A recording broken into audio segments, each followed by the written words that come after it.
Realmente é um privilégio, Senhor, nós fazermos parte desse pequeno rebanho e receber todas essas informações preciosas. Sabemos que o livro está aberto e o leão da tribo de Judá tem removido selo por selo. E novos raios de luz têm refletido no nosso caminho.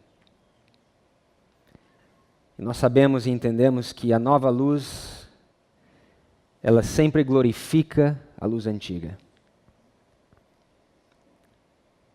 Por isso, Senhor, nós te agradecemos pela tua grande bondade e misericórdia para com o teu povo. Sabemos que a igreja está num estado morno.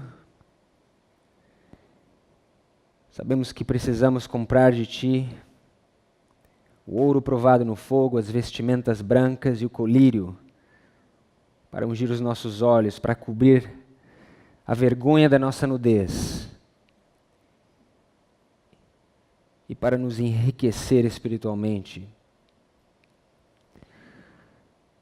Senhor, mais uma vez eu rogo e suplico a presença do Teu Espírito entre nós.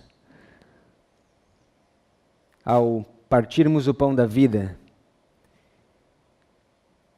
que Ele possa satisfazer os anseios e os desejos do nosso coração. E que ao experimentarmos o maná que cai do céu, possa ser doce na nossa boca. Pedimos a Tua bênção mais uma vez, em nome de Jesus. Amém. Queridos amigos, irmãos, eu queria convidá-los a abrir vossas Bíblias no livro de Eclesiastes, capítulo 1.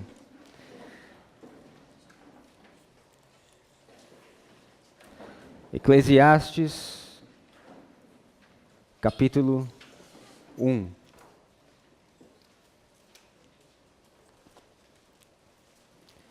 E antes da leitura bíblica, eu queria brevemente fazer um resumo daquilo que nós trabalhamos ontem, ou daquilo que nós estudamos ontem.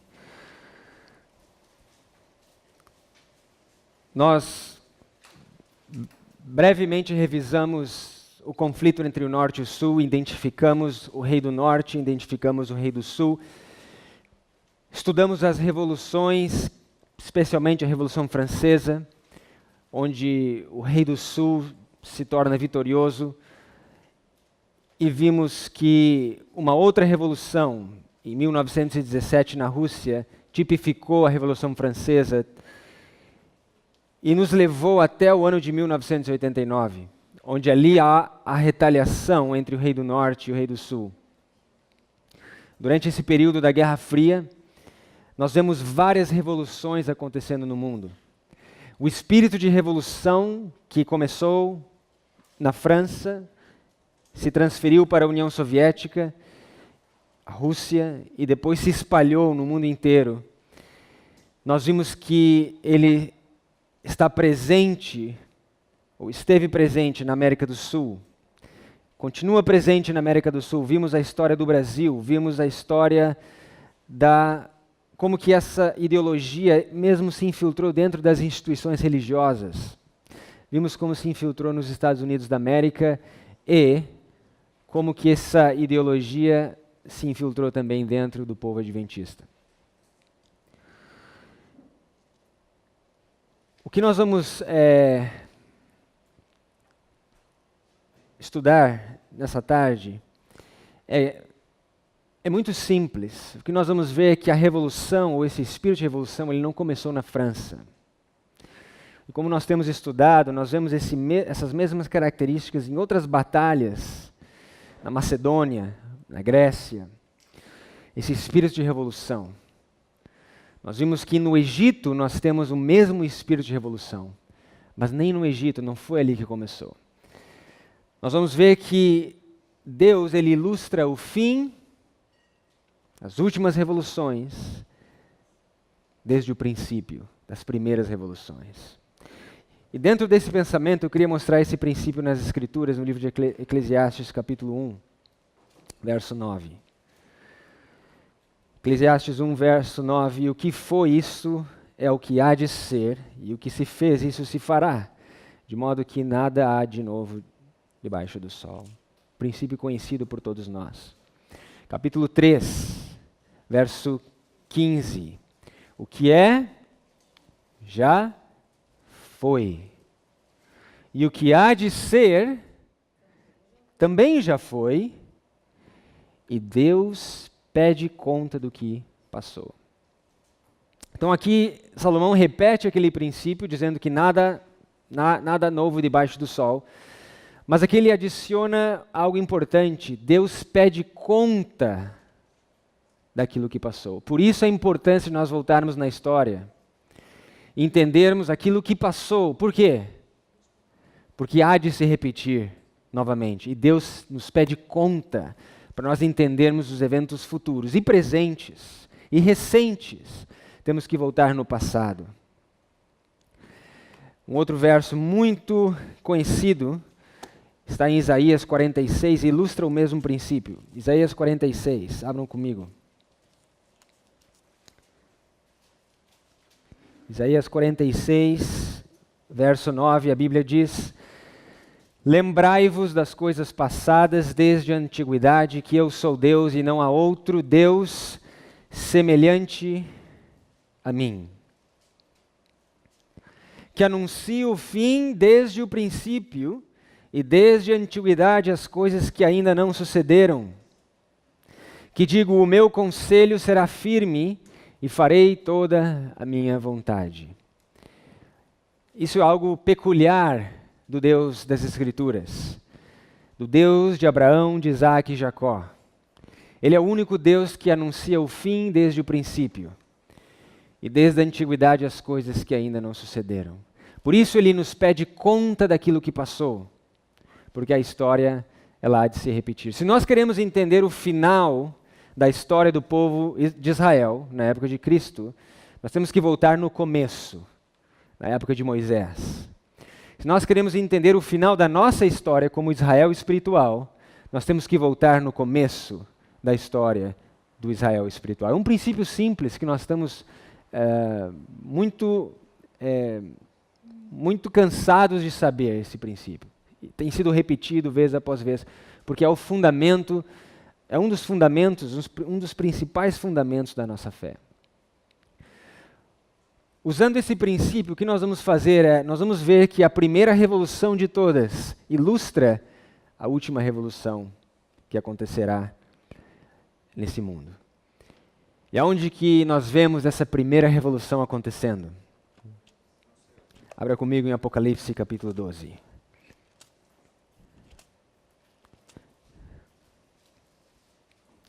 Apocalipse capítulo 12, verso 7.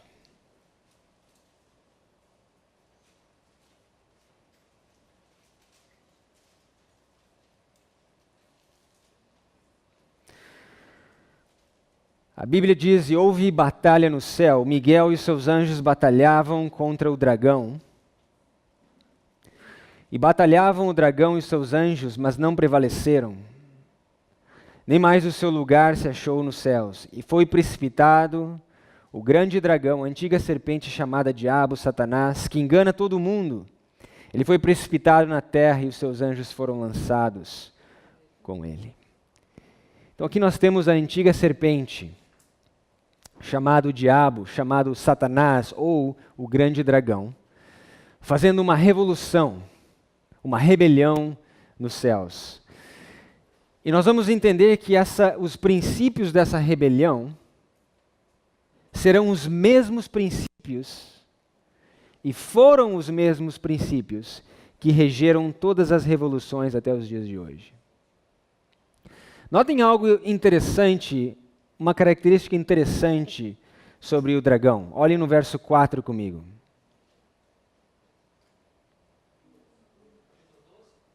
Capítulo 12.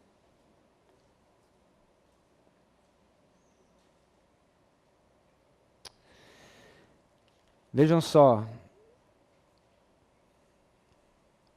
Desculpa, verso 3. Começando no verso 3. E viu-se outro sinal no céu, e eis que era um grande dragão vermelho. Interessante notar que a cor do dragão era a cor roja, vermelho. Interessante que a cor da revolução é a cor vermelha. Pirro significa vermelho. As bandeiras das revoluções, nós estamos estudando sobre a União Soviética, estamos estudando sobre as revoluções que ocorreram na América Latina, no Brasil, sempre enfatizando a cor vermelha. Interessante. Muito interessante que esse dragão também tinha cor vermelha. Mas o que significa o vermelho nas Escrituras? Pode significar várias coisas, mas veja o que a Bíblia nos diz no capítulo 6 de Apocalipse. Veja só, Apocalipse capítulo 6. Ali nós vemos um cavalo. E o cavalo, ele tinha uma coloração vermelha. Verso 4, e saiu outro cavalo vermelho, e ao que estava sentado sobre ele foi dado que tirasse paz da terra, e que se matassem uns aos outros, e foi-lhe dado uma grande espada. Veja que aqui a Bíblia conecta o cavalo vermelho com aqueles que querem tirar a paz da terra. Que período da história da igreja primitiva o cavalo vermelho se refere? Os mártires, mas que período específico, quando você faz uma comparação com as 7 igrejas? Esmirna. Esmirna é tipificada também por esse cavalo vermelho. Um período de mártires, um período de perseguição. Porém, da onde que veio a perseguição no tempo de Esmirna? Roma. Roma papal ou Roma pagã? Roma pagã. E como que Roma pagã é representada no capítulo 12 de Apocalipse? Como um dragão. Olhem comigo novamente em Apocalipse 12. Apocalipse 12.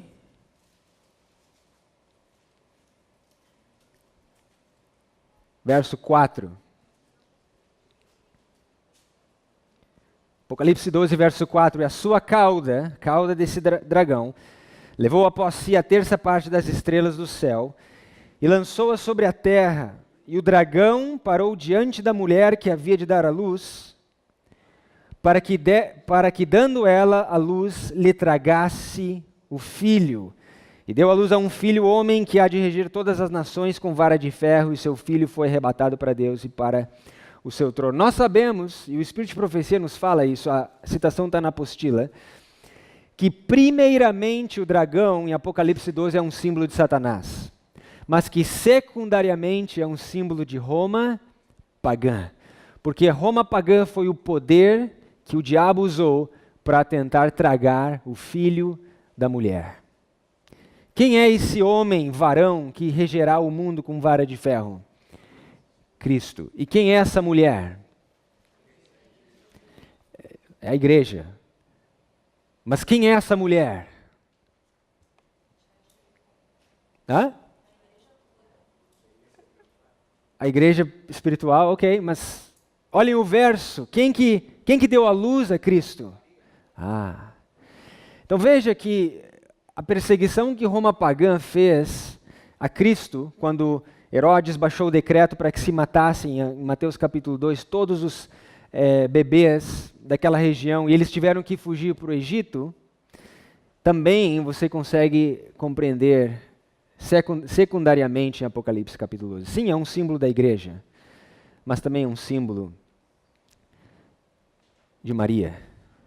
E não só um símbolo de Maria, nós vamos ver amanhã, se Deus quiser, que a mulher é um símbolo da igreja desde a fundação desse mundo. Mas esse é um outro tema. Então veja que a revolução que começou no céu, ela tem como característica a cor vermelha. É uma revolução, é uma luta contra Cristo, contra Cristo, desculpa. E ali nós vemos que a cor vermelha representa essa paz que seria tirada. Vemos que também nós podemos conectar com Roma pagã, como o poder de Esmirna que perseguiu os cristãos durante aquele período. Agora, abram comigo em Isaías, capítulo 14, porque ali nós encontramos uma outra característica interessante sobre essa revolução, sobre essa guerra que começou no céu. Apocalipse, capítulo 14. Desculpa, Isaías, capítulo 14. Até que para um dia inteiro de estudos vocês estão bem, vocês estão prestando atenção. Isaías 14. Começando no verso 12. A Bíblia diz: Como caíste desde o céu, ó Lúcifer, filho da alva? Como foste cortado por terra, tu que debilitava as nações? E tu dizia no teu coração: Eu subirei ao céu, acima das estrelas de Deus, exaltarei o meu trono. E no monte da congregação me assentarei aos lados do norte. Subirei sobre as alturas das nuvens e serei semelhante ao Altíssimo. Nota que Lúcifer, ele sempre almejou duas posições no governo de Deus. Ele queria o controle do monte da congregação, que é um símbolo da igreja. O monte é um símbolo da igreja. Veja comigo em Isaías capítulo 2, por exemplo.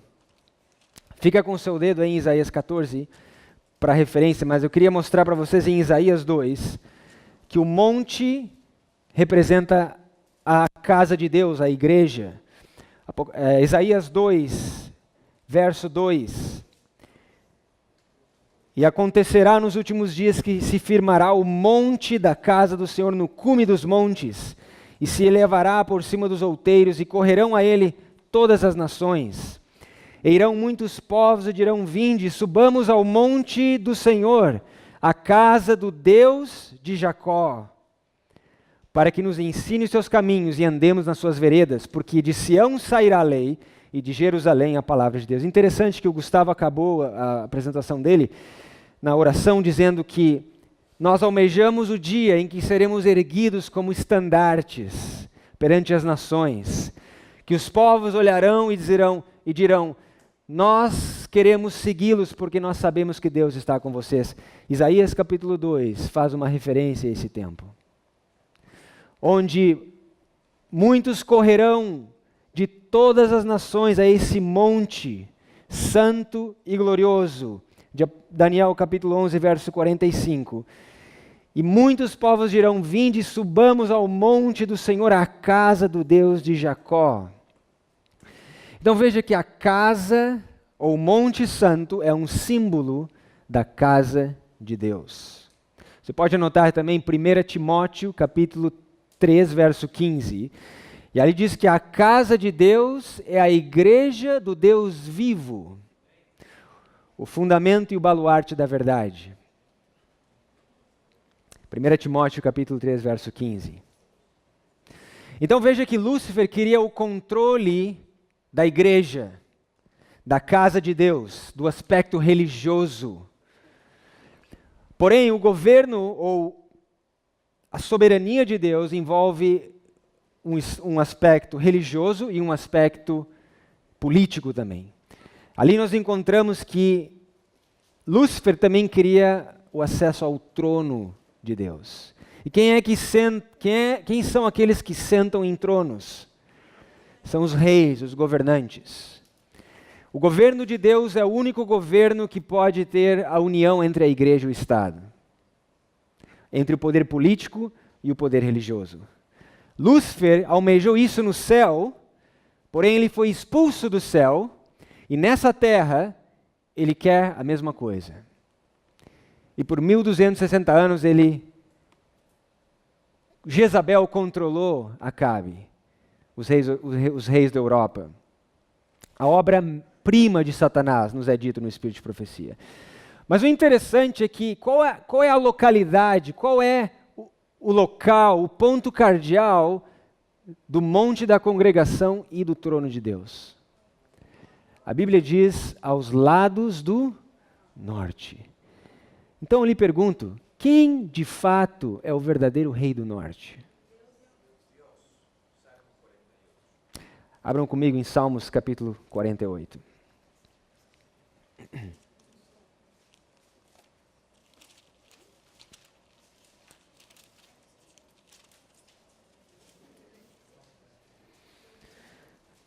Salmos capítulo 48.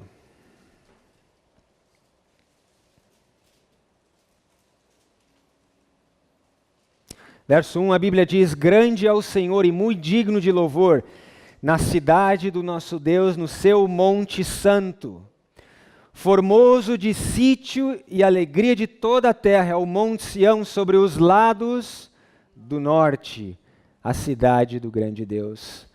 Lúcifer queria controlar o rei do norte, queria derrotar o rei do norte e causar uma revolução no reino do norte. Eu sugiro para vocês que se Cristo é o rei do norte, Lúcifer, dentro desse contexto, é um símbolo do rei do sul. Eu queria ler para vocês um texto na apostila, página 64.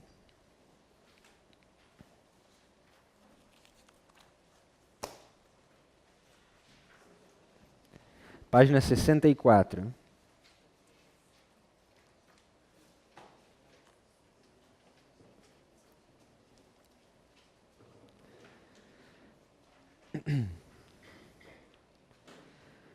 Veja só. Primeiros Escritos, página 145. Até então, todo o céu tinha estado em ordem, harmonia e perfeita sujeição ao governo de Deus. Foi o pecado máximo rebelar-se contra sua ordem e vontade. Todo o céu parecia estar em comoção. Os anjos foram dispostos em ordem por companhias, cada divisão com um mais categorizado anjo em sua frente. Satanás, ambicionando exaltar-se a si mesmo, e não desejando submeter-se à autoridade de Jesus, fazia insinuações contra o governo de Deus. Alguns dos anjos simpatizaram com Satanás em sua rebelião, ao passo que outros contenderam fortemente com ele, atribuindo honra e sabedoria a Deus em dar autoridade a seu filho. Houve controvérsia entre os anjos. Satanás e seus simpatizantes estavam porfiando por o quê? Reformar o governo de Deus. Não é essas características das revoluções? Reformar o governo estabelecido. Veja na Revolução Francesa. Olhe para a Revolução Russa, as mais recentes. Vá na história da Macedônia, dos impérios, e você vai ver que esse é o objetivo, de reformar o governo pré-estabelecido. O mesmo objetivo nasceu no coração de Satanás. E esse foi o alfa de todas as revoluções. Abram comigo em Ezequiel agora. Ezequiel, capítulo 29. Nós mencionamos ontem que o Egito, o rei do sul, também é simbolizado pelo dragão. Nós estamos conectando o dragão, Lúcifer, no céu, com as revoluções, o dragão vermelho, com Roma pagã, e agora vamos conectar com o Egito. Ezequiel capítulo 29, abram comigo lá.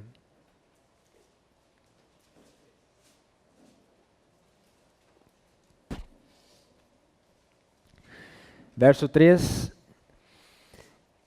a Bíblia diz: fala e diz, e assim diz o Senhor Deus, eis-me contra ti, ó Faraó, rei do Egito, o grande dragão, que pousas no meio dos teus rios e que dizes: O meu rio é meu, e eu o fiz para mim. Então notem que Ezequiel 29, verso 3, conecta o Egito, o rei do sul, com o dragão.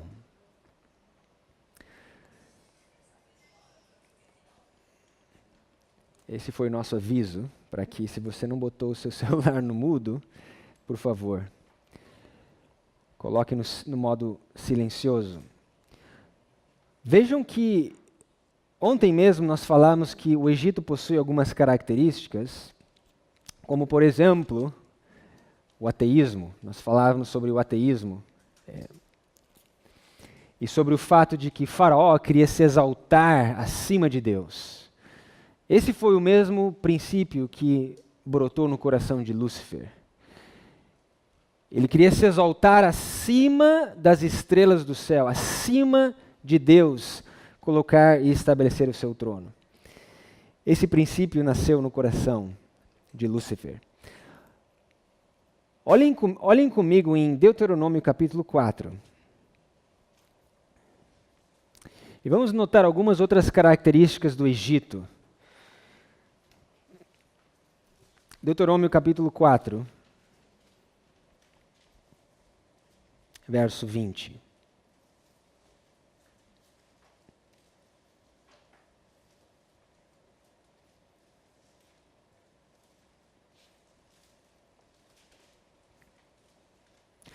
A Bíblia diz: mas o Senhor vos tomou e vos tirou da fornalha de ferro do Egito, para lhe que sejais por povo hereditário, como neste dia se vê.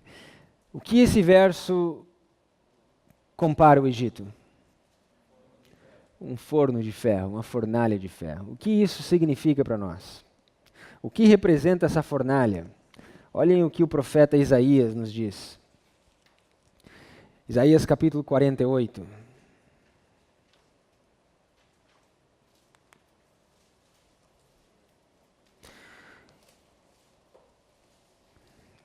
A Bíblia diz em Isaías,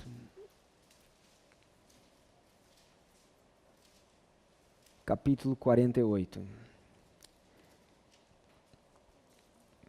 verso 10. Eis que já te purifiquei, mas não como a prata. Escolhi-te na fornalha da aflição. Aonde que Deus foi buscar o seu povo? Que fornalha é essa? A fornalha da aflição é o Egito. Notem comigo que aflição a Bíblia se refere em Êxodo capítulo 3.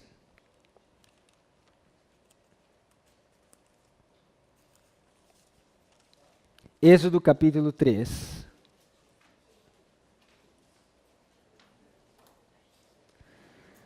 Êxodo capítulo 3.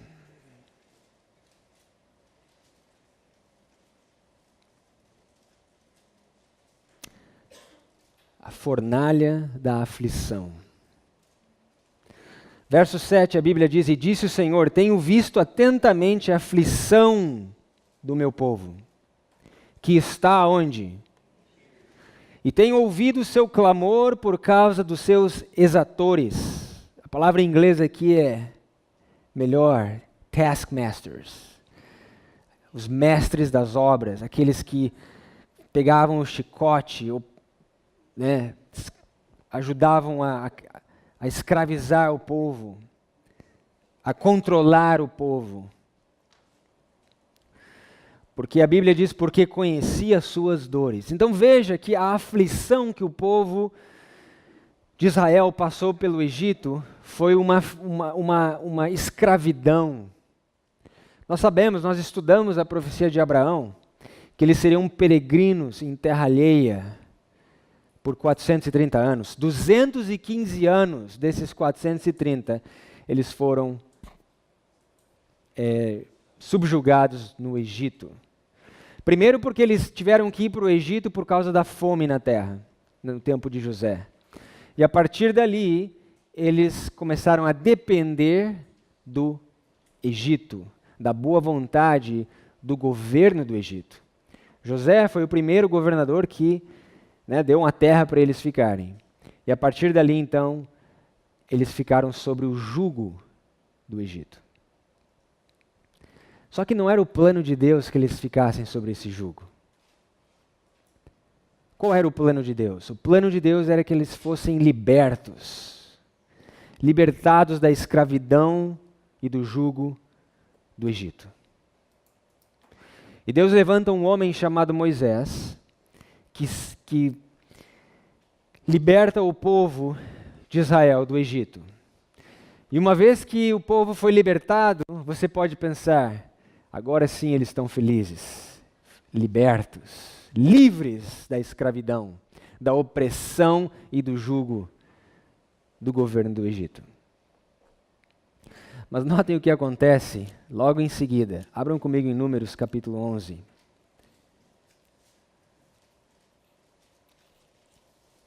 Várias coisas acontecem, mas eu queria olhar esse episódio para nós termos a ideia, uma noção do que passava na cabeça dos israelitas, na época em que foram libertados da aflição, da opressão do governo egípcio. Números 11.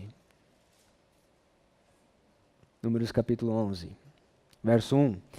E aconteceu que queixou-se o povo falando que era mal aos ouvidos do Senhor. E ouvindo o Senhor a sua ira se acendeu, e o fogo do Senhor ardeu entre eles, e consumiu os que estavam na última parte do arraial. Então o povo clamou a Moisés, e Moisés orou ao Senhor, e o fogo se apagou. Pelo que chamou aquele lugar Teberá, porquanto o fogo do Senhor se acendera entre eles. E o vulgo que estava no meio deles veio a ter grande desejo, pelo que os filhos de Israel tornaram a chorar e disseram: quem nos dará carne a comer? Lembramo-nos dos peixes que no Egito comíamos de graça,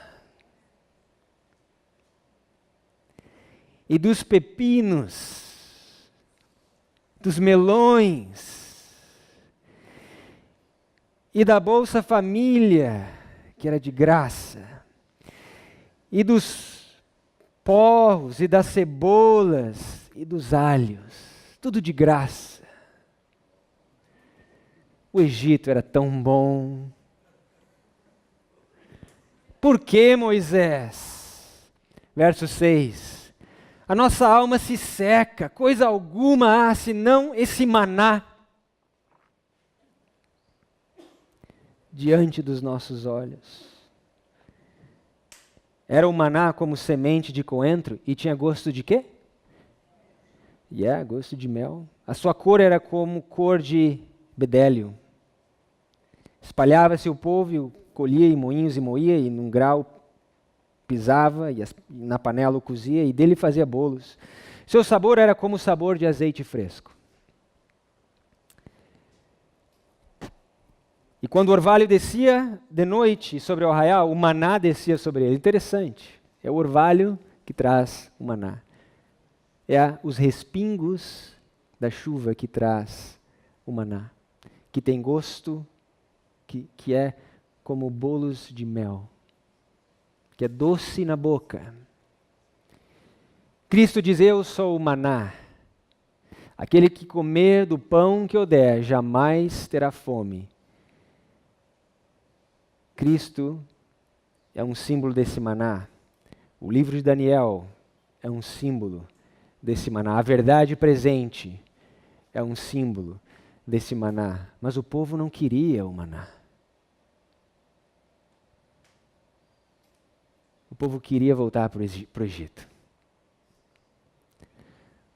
O povo achava que o governo do Egito dava tudo de graça. As panelas de carne, os peixes,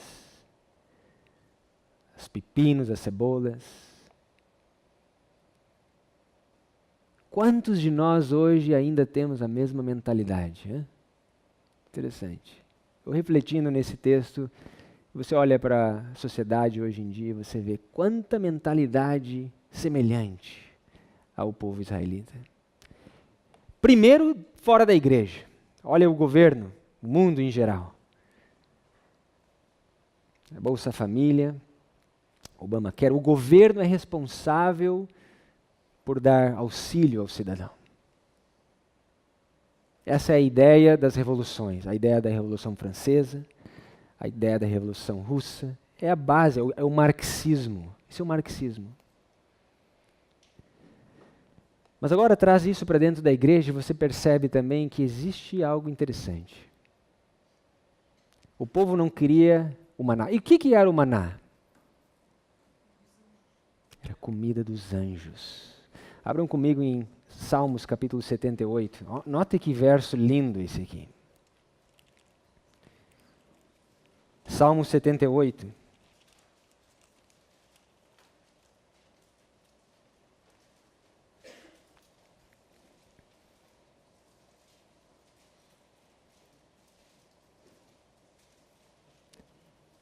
Verso 23.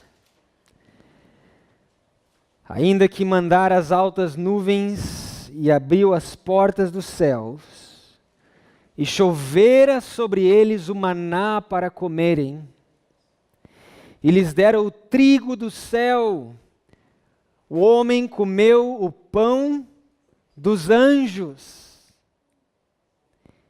Ele lhes mandou comida a fartar. O maná cai com a chuva, que rega a terra, faz produzir e brotar, dar semente ao semeador e pão ao que come. Assim é a palavra que sai da minha boca, diz o Senhor. Ela não voltará vazia. O maná é a mensagem para o nosso tempo. O maná é um símbolo de Cristo. É a comida dos anjos. Que anjos?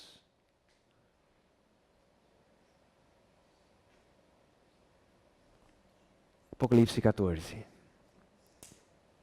Essa é a comida que nós precisamos. Mas essa é a comida que tem sido rejeitada. E essa rejeição não é de hoje. Por isso não me surpreende uma rejeição tão grande nos nossos dias. Nós vemos a rejeição lá no tempo de Moisés. Não queriam o maná. O que Cristo, ou quando Cristo disse, vocês precisam comer a minha carne, eu sou o pão do céu, eu sou o maná. O que os discípulos, os 70, lembra aquele grupo de discípulos? O que eles disseram? Duro esse discurso, quem o poderá ouvir? It's a hard saying em inglês. Duro. E aí em João, capítulo 6, verso 66, João 666, a Bíblia diz que os discípulos, a partir daquele dia, se voltam as costas e já não andam mais com Cristo. Por isso, irmãos, essa rejeição ela não é de hoje. Ao longo da história, nós vemos essa rejeição, vez após vez. Que Deus nos dê graça e que nós possamos ter discernimento espiritual para escolher o bom e rejeitar o mal. Para escolher o maná, a comida dos anjos, e rejeitar as panelas de carne do Egito, as cebolas e os pepinos, que são de graça, mas que não é o propósito de Deus para essa geração. Então nós vemos essas características no Egito. Agora o Egito, nós sabemos em Êxodo capítulo 1, você tem a grande e famosa frase que Faraó disse: quem é o Senhor que eu virei, que deixarei Israel? Eu não conheço o Senhor. E eu mencionei ontem que quem era o Senhor? O Senhor era Cristo, Ele era a coluna de fogo, Ele era a coluna de a nuvem, Ele que abre o Mar Vermelho, Ele que desce no Sinai. Cristo está envolvido na libertação do povo da aflição egípcia, da escravidão, do cativeiro egípcio. Então nós vemos que Lúcifer, ele tem o mesmo problema com Cristo no começo. Quem é Jesus? Quem é esse Senhor? E ele começa a espalhar boatos e mentiras entre os anjos. Porque o problema dele era com Cristo, era com Jesus Cristo. Miguel, aquele que é o que Deus é. Mas ao mesmo tempo, Faraó e o Egito, eles eram pagãos também, panteístas, espiritualistas. Panteístas, parece que isso soa familiar. Temos nós tido problemas com panteísmo dentro da igreja adventista? John Harvey Kellogg e o livro The Living Temple. Panteísmo entrando nas fileiras da igreja. E nós vamos falar sobre isso amanhã. Mas o ponto que eu quero dizer é que os egípcios, eles eram pagãos. Abram comigo em Êxodo capítulo 12. Êxodo capítulo 12. Êxodo 12, verso 12.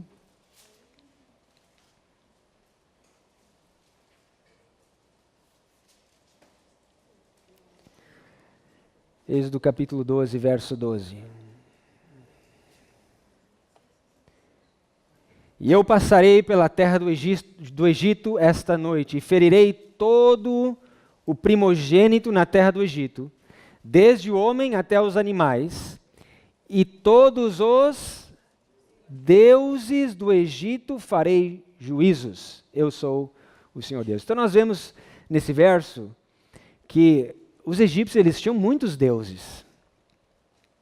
Tanto é que nós sabemos que a primeira crise que os israelitas enfrentam foi o bezerro de ouro. Moisés está lá no monte, 46 dias, recebendo instrução, recebendo as tábuas da aliança, 2 tábuas. Quando Deus entra em aliança com o povo, com o antigo Israel, o povo recebe 2 tábuas. Quando o povo entra em aliança com o Israel espiritual, o povo recebe 2 tábuas. Escreve a visão e torna-a bem legível sobre tábuas. Abacuque capítulo 2, verso 2. Para que aquele que para que aquele que ler... Abra comigo em Abacuque capítulo 2.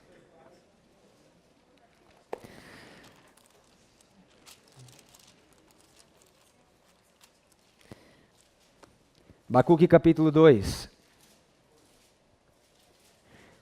Verso 2, o Senhor me respondeu e disse, escreve a visão e torne-a bem legível sobre tábuas, para que a possa ler quem passa correndo. Verso 3, porque a visão é ainda para o tempo determinado, mas se apressa para o fim e não enganará. Se tardar, espero, porque certamente virá, não tardará. Verso 4, eis que sua alma está orgulhosa, não é reta nele, mas o justo viverá pela fé. O justo viverá pela fé. Paulo repete muitas vezes essa expressão no Novo Testamento. Da onde que ele pega essa expressão? Abacuque capítulo 2. O justo viverá pela fé. Que fé é essa que o justo viverá? A Bíblia diz em Hebreus capítulo 11 que a fé é o firme fundamento das coisas que se esperam, das coisas que não se veem. O firme fundamento das coisas que se esperam. Ou das coisas que se esperam? O que nós estamos esperando? Pela fé. Temos nós esperado a volta de Cristo? Pela fé? Temos nós esperado, tem um ditado que diz, antes de melhorar tem que piorar, antes de ficar bom tem que passar por um período de, como diz o ditado, Antes da calmaria... Não, depois da tempestade vem a calmaria. Algo assim, desculpa, não lembro. É isso aí, né? Antes da coroa vem a cruz. Ditados assim. Então, quer dizer, antes de ficar bom, tem que ficar ruim. Temos nós esperado uma crise, um decreto, uma perseguição, um conflito, uma revolução. A fé é o firme fundamento das coisas que se esperam. Através dos olhos proféticos dos profetas. Esse é o óleo que Zacarias viu verter das oliveiras. Esse é o óleo que as virgens guardaram na vasilha. E esse é o óleo que nós temos que ter.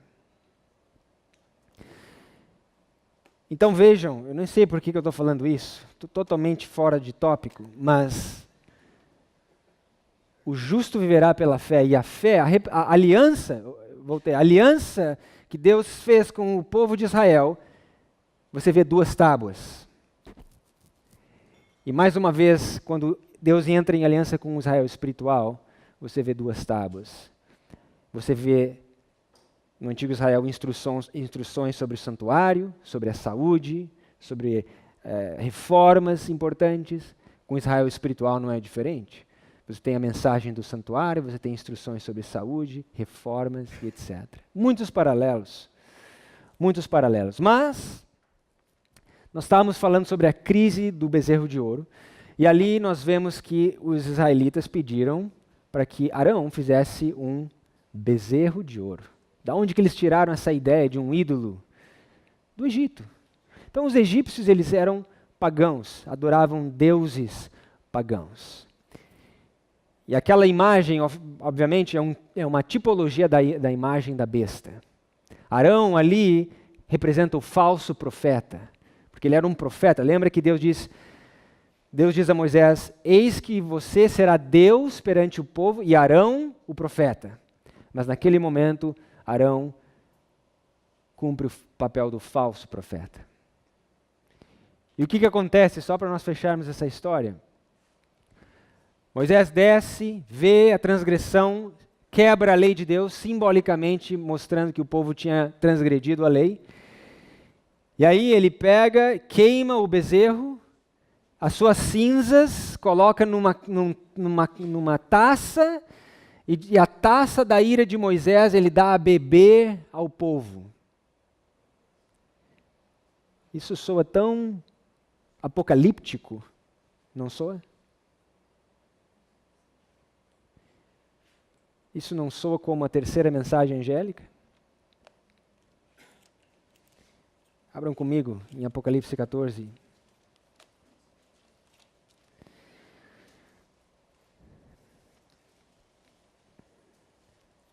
Seguiu-se o terceiro anjo, verso 9, dizendo, se alguém adorar a besta e a sua imagem, receber o sinal na sua testa, na sua mão, também esse beberá do vinho da ira de Deus, que se deitou não misturado no cálice de sua ira, e será atormentado com fogo e enxofre diante dos santos anjos e diante do Cordeiro.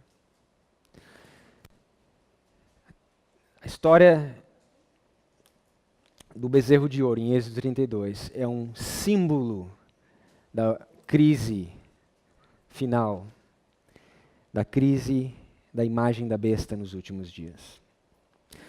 Mas o ponto que eu queria fazer é simples. Eu queria simplesmente mostrar para vocês que no Egito existe paganismo, panteísmo, da mesma forma que existe o espírito do ateísmo. E nós falamos que o ateísmo e o espiritualismo, eles andam de mãos dadas.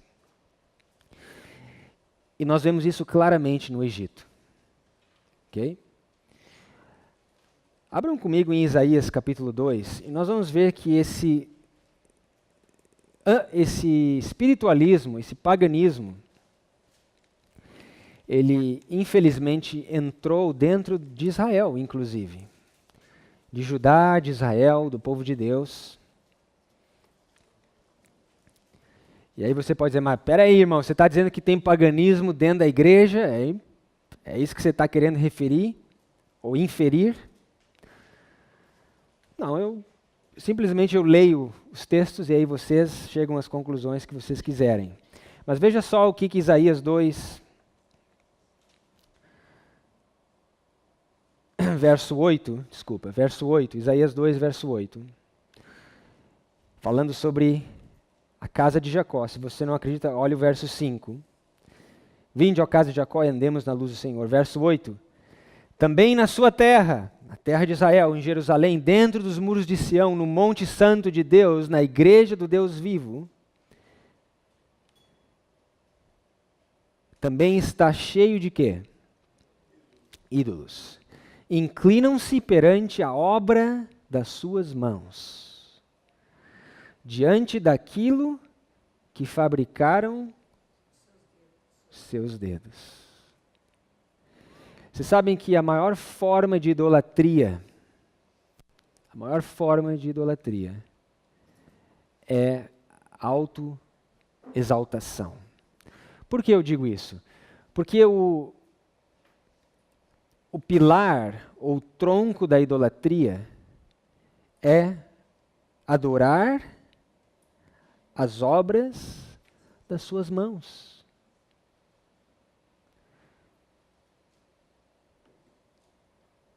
Diante daquilo que fabricaram seus dedos. Então, se você pensar em termos práticos, quanta gente idolatra o dinheiro? Por quê? Porque é a obra das mãos, obra das suas próprias mãos. Através do trabalho, do suor, acumulam, e aquilo ali acaba se tornando um ídolo. Porém, existe uma forma de idolatria que talvez muitos de nós até tenhamos hoje, mas talvez não percebemos. Eu queria mostrar para vocês o que o Espírito de Profecia fala sobre essa forma de idolatria que talvez passe desapercebido no meio de nós.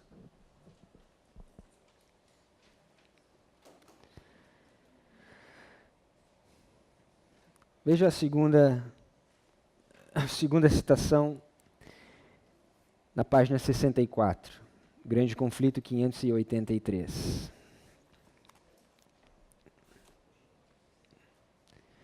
Grande Conflito 583.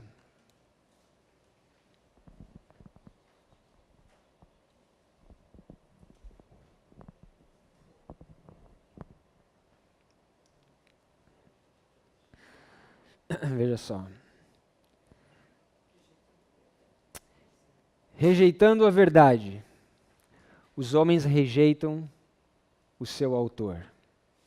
Desprezando a lei de Deus, negam a autoridade do legislador. É tão fácil fazer um ídolo de quê? Falsas doutrinas e teorias, como talhá-lo de madeira ou pedra.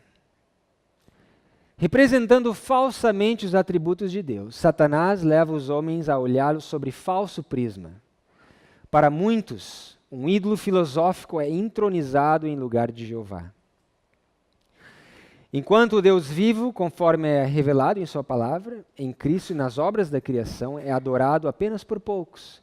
Milhares deificam a natureza enquanto negam o Deus da natureza, posto que de forma diversa. Existe hoje a idolatria no mundo cristão, tão verdadeiramente como existiu entre o antigo Israel nos dias de Elias. O Deus de muitos homens que se professam sábios, filósofos, poetas, políticos, jornalistas, o Deus dos seletos centros da moda, de muitos colégios e universidades, mesmo de algumas instituições teológicas, pouco melhor é do que Baal, o Deus Sol da Fenícia. Então veja que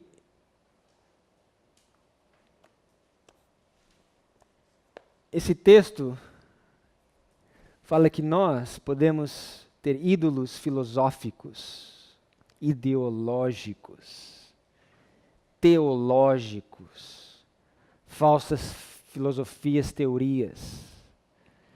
E podemos acariciar, e gostamos tanto daquilo e não conseguimos perceber que aquilo se torna um ídolo.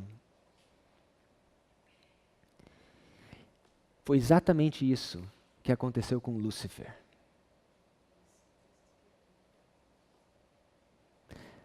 Veja comigo como que ele conseguiu enganar os anjos. Abram comigo em Apocalipse capítulo 12.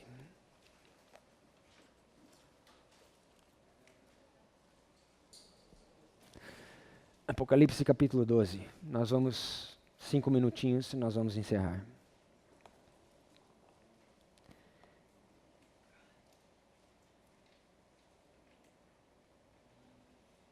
Apocalipse 12, verso 4. Falando sobre esse dragão vermelho. A Bíblia diz que a sua cauda levou após si a terça parte das estrelas do céu. A Bíblia diz com a sua cauda. Abra comigo em Isaías, capítulo 9.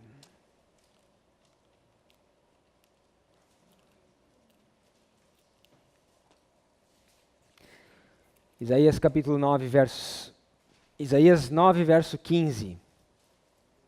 O que representa essa cauda do dragão que conseguiu arrastar 1/3 das estrelas dos céus? A Bíblia diz em Isaías 9,15: o ancião e o homem de respeito é a cabeça, e o profeta que ensina a falsidade é a cauda. O profeta que ensina a mentira, o profeta que ensina a falsidade é a cauda. Veja que a ideologia de Lúcifer, o ídolo que ele acariciou, foi o engano, a mentira.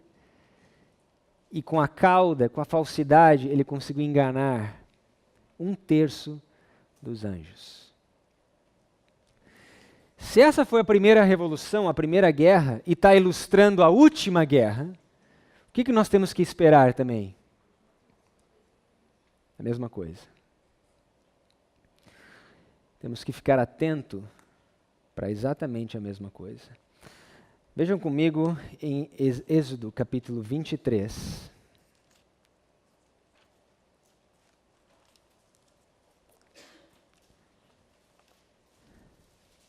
Êxodo capítulo 23. Verso 1. Verso 1. Não admitirás falso boato, e não porás a tua mão com um ímpio para seres testemunha falsa. Não foi isso que aconteceu no céu? Um falso boato, uma má representação de Cristo por Satanás? Uma fake news? Uma desinformação? Veja o fim ilustrando, o princípio ilustrando o fim. E Cristo, quando ele esteve na terra? Abram comigo em Mateus. Será que Satanás não usou a mesma estratégia?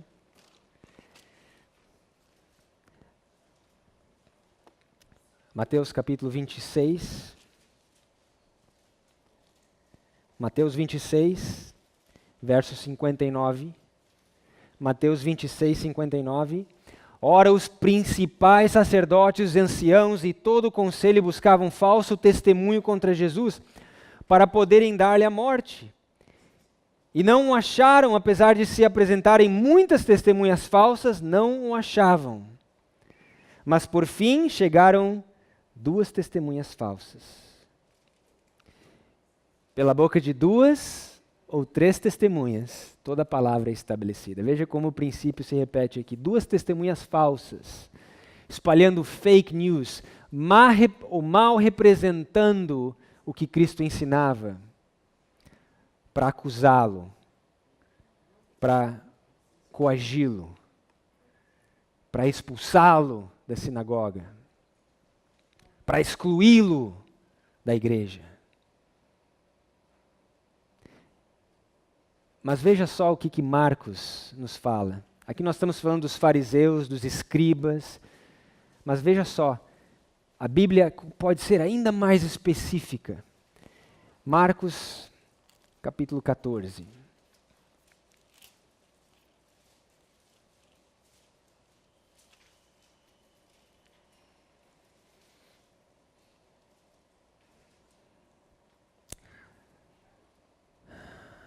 Marcos, capítulo 14. E logo falando ele ainda veio quem? Desculpa, verso 43. Obrigado. Verso 43. E logo falando ele ainda veio Judas, que era um dos 12, da parte dos principais sacerdotes e dos escribas e dos anciãos, e com ele uma grande multidão, com espadas e varapaus. E nós sabemos o que aconteceu, você pode ler os outros versos. Ele trai Jesus, representa Cristo diante dos escribas, dos fariseus. E ali com um beijo ele trai o mestre. Quem Judas representa nessa história? Ou quem Judas está representando para nós hoje? Nós sabemos que Judas é comparado com o filho da perdição, o homem do pecado. Ele pode ser um símbolo de Roma papal, sim. Mas nessa história ele representa algo diferente. Porque aqui nessa história nós temos os escribas e os fariseus, a igreja apóstata, que representa quem? Jezabel, a besta. E aqui nós temos os romanos, o poder político, que representa quem? Acabe ou o dragão. Está faltando um elemento. Judas representa quem? O falso profeta. Judas aqui é um símbolo do falso profeta. Aquele que andou com Cristo, aquele que viu as coisas quase como na mesma luz. Nós vamos ler a citação. Quase na mesma luz. Mas no final, entregou Cristo aos sacerdotes e ao governo romano. Olhem comigo.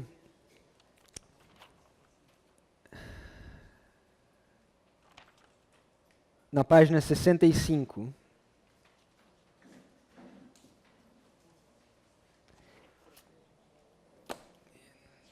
As outras... Veja só, a primeira citação na página 65. Satanás sempre buscou seduzir a mente dos homens com mistérios sutis. Assim ele enganou a Eva. E assim busca seduzir os homens hoje. Aqueles que citam a palavra de Deus indevidamente no esforço de fundamentar o erro estão seguindo o exemplo daquele que iludiu a Eva e que tentou a Cristo no deserto. O inimigo substituiu a palavra de Deus por suas próprias declarações enganosas. O mesmo instrumento que enganou e seduziu os anjos do céu está operando de modo semelhante na mente humana. Por meio de declarações sedutoras, ele obteve a confiança de muitos anjos.